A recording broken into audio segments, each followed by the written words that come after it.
Okay, you guys, here we go. Here's the start of our DNA unit. And it starts off with a little bit of history. We're obviously not a history class, but sometimes going through the history is kind of important to see how we got from where we were to where we are. And so the first thing we'll talk about, or first thing I want to mention with this, you guys, is we have to go back in time before people knew how we passed on our information. For millennia, thousands of years, we realized that, children looked like their parents, but we just didn't know how. For lack of better terms, people just thought it was some sort of magic, of course, that kids looked like their parents and siblings looked like each other. They didn't realize that parents actually pass on genetic information to their kids. We didn't learn that until about the 1950s. And so that discovery truly is barely, not even 100 years old. It's only about 75 years old, which is pretty young in the broad scheme of things. So here's where we're going to start. And again, as we go, you guys, if you have to pause the video to write stuff down, please do that, because like this Frederick Griffith in 1928, which again, we're creeping up on 100 years ago, they're starting to do some tests because they're starting to try to figure out what is it that is passed on between parents and offspring. And so people are trying to figure that out, and Frederick Griffith was one of the people that kind of started the process. And so his experiment is creeping up on 100 years old.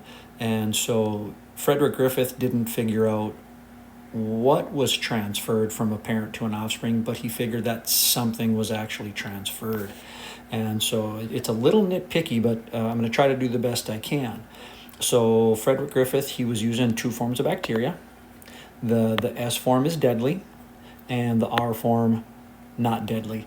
And so down here with the mice, and so here he would put the live S bacteria into mice, shown by those green blobs, and there you go, the mouse died. So he knows that S bacteria is deadly because it kills the mouse.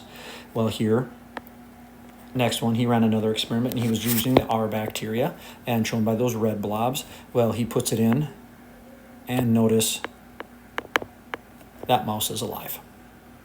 So he's demonstrated S bacteria is deadly, R bacteria is not deadly, the mouse is just fine. Well, then here, notice he says heat killed. So he takes the bacteria, heats them up, and the S bacteria died. Just like you and I, for example, if our bodies get too warm, hyperthermia, if our bodies get up to 106, 107, 108 degrees, we can't handle that and we would die. Well, here he killed the S bacteria with some heat and demonstrated, well, once the bacteria were dead,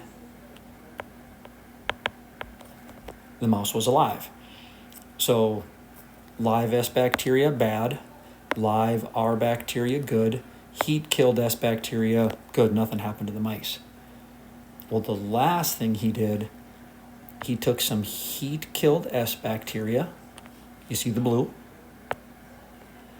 And he mixed them with some live R bacteria. You see the red. So now we mix those up. Well, when he mixed those up, the mouse died. So when Frederick Griffith was done, he was able to say simply,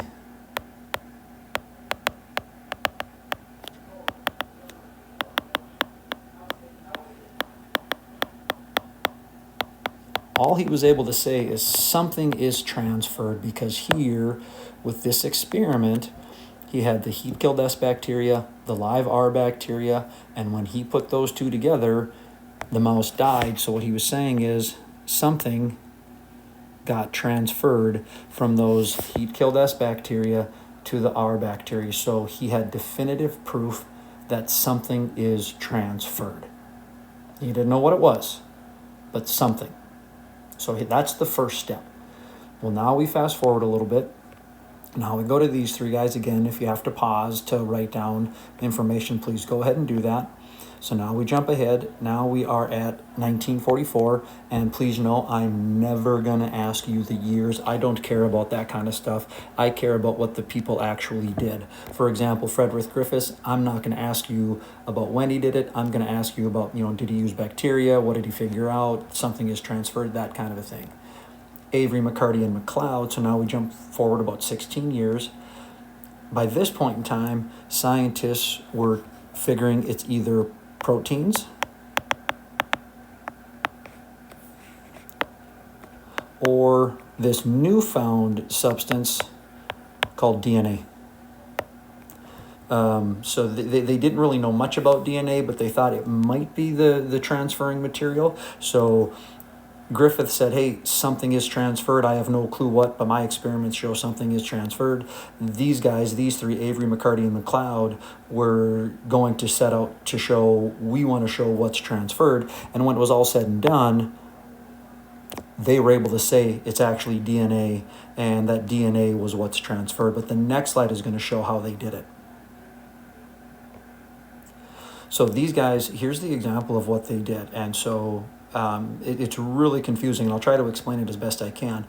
But oftentimes in science, when scientists want to figure out what something does, they simply take it out. For example, in your car, if you don't know what an air conditioner does, well, take out your air conditioner, drive your car around, and figure out what's not working. Well, in the summertime, hoofda, the car's really hot. Oh, the air conditioner must have something to do with keeping the car cool because the car can't stay cool anymore. Take the headlights out. I have no clue what headlights do for a car. Well, I'm going to take the headlights off the car. Well, drive the car around, and at night you're going to find out, oh, I can't see anything. Oh, so the headlights must be involved with providing light at night.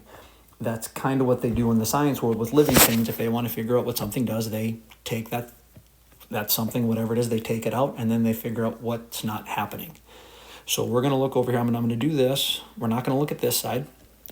So what they did, same heat-killed cells that Griffith was working with. And then they had inside the vial were some lipids and some carbohydrates. And so going this way, they added protein ACEs. Remember ASE? That's an enzyme, and that enzyme would break down proteins.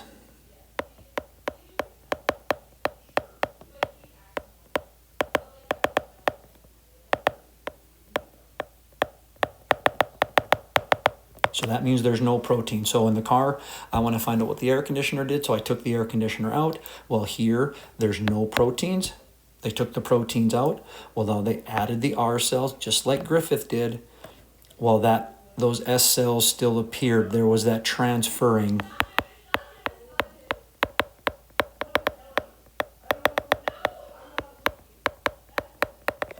Transferring still occurred. So that tells them, well, we took the proteins out and the transferring still occurred. Well, if the transferring occurred without the proteins, then it can't be the proteins. It's got to be something else. All right, I'm going to try to erase as best I can, you guys.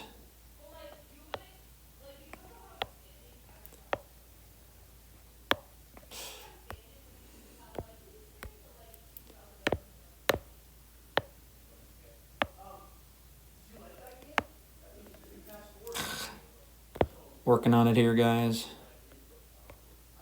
Come on.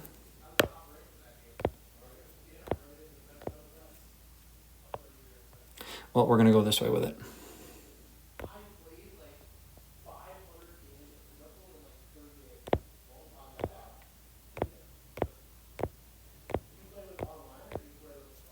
Okay, so this side.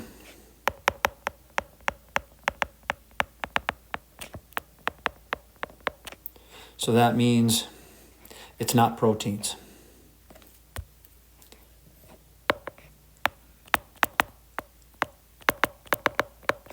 So now they've eliminated proteins from contention. They know proteins are not the transferring materials. Now we're going to skip this side. So they already eliminated proteins. They go back up here, heat-killed S cells. They've got some lipids. They've got some carbs. Well, now they add deoxyribonuclease. Well, that's enzyme. Remember ASE. and that breaks down DNA. So now this time they've removed the DNA. So over on the other side, they took out the proteins, but transferring still occurred. Now there's no DNA. They added the R cells again, just like Griffith did, and now here, no S cells appeared. That means